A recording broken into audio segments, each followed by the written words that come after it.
ಸಿದ್ದರಾಮಯ್ಯ ಅವರು ತಮ್ಮ ಮುಖ್ಯಮಂತ್ರಿ ಸ್ಥಾನಕ್ಕೆ ಅಧಿಕೃತವಾಗಿ ಇದೀಗ ರಾಜೀನಾಮೆ ನೀಡಿದ್ದಾರೆ.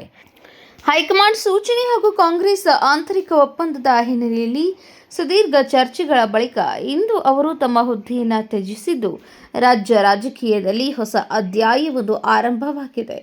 ರಾಜ್ಯಪಾಲರ ಅನುಪಸ್ಥಿತಿಯಲ್ಲಿ ಪ್ರಕ್ರಿಯೆ ವಿಶೇಷವೆಂದರೆ, ರಾಜ್ಯಪಾಲರಾದ ತಾವರ್ಚಂದ್ ಗೆಹ್ಲೋಟ್ ಅವರು ಪ್ರಸ್ತುತ ಬೆಂಗಳೂರಿನಲ್ಲಿ ಇಲ್ಲದ ಕಾರಣ ಮುಖ್ಯಮಂತ್ರಿ ಸಿದ್ದರಾಮಯ್ಯ ಅವರು ರಾಜಭವನಕ್ಕೆ ಖುದ್ದಾಗಿ ತೆರಳಿ ರಾಜ್ಯಪಾಲರ ಕಾರ್ಯದರ್ಶಿ ಪ್ರಭುಶಂಕರ್ ಅವರಿಗೆ ತಮ್ಮ ರಾಜೀನಾಮೆ ಪತ್ರವನ್ನು ಹಸ್ತಾಂತರಿಸಿದ್ದಾರೆ.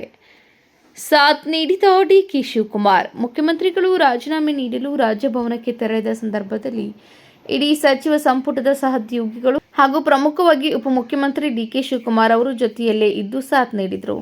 ಬೆಳಗ್ಗೆ ನಡೆದ ಉಪಹಾರ ಕೂಟದಲ್ಲಿ ಸಿದ್ದರಾಮಯ್ಯ ಅವರು ತಮ್ಮ ನಿರ್ಧಾರವನ್ನು ಪ್ರಕಟಿಸಿದಾಗ ಭಾವುಕ ಸನ್ನಿವೇಶ ಸೃಷ್ಟಿಯಾಗಿತ್ತು.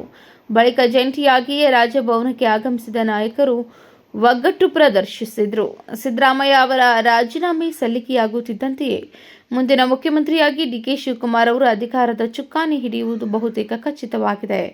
ಈಗಾಗಲೇ ಸಿದ್ದರಾಮಯ್ಯ ಅವರೇ ಮುಂದಿನ ನಾಯಕತ್ವಕ್ಕೆ ಶಿವಕುಮಾರ್ ಅವರ ಹೆಸರನ್ನು ಸೂಚಿಸಿದ್ದು, ನಾಳೆ ನಡೆಯಲಿರುವ ಕಾಂಗ್ರೆಸ್ ಶಾಸಕಾಂಗ ಪಕ್ಷದ ಸಭೆಯಲ್ಲಿ ಅಧಿಕೃತವಾಗಿ ನೂತನ ನಾಯಕನ ಆಯ್ಕೆ ಪ್ರಕ್ರಿಯೆ ನಡೆಯಲಿದೆ. Rajashekhar Hiremath, KMM news, Belagavi.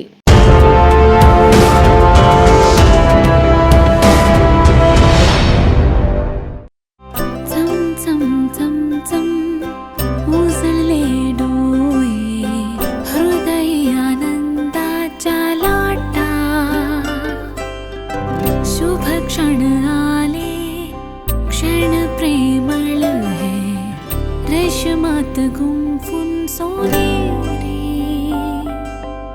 BS Channabasappa and Sons, The Textile Mall, Tilakwadi, Belagavi.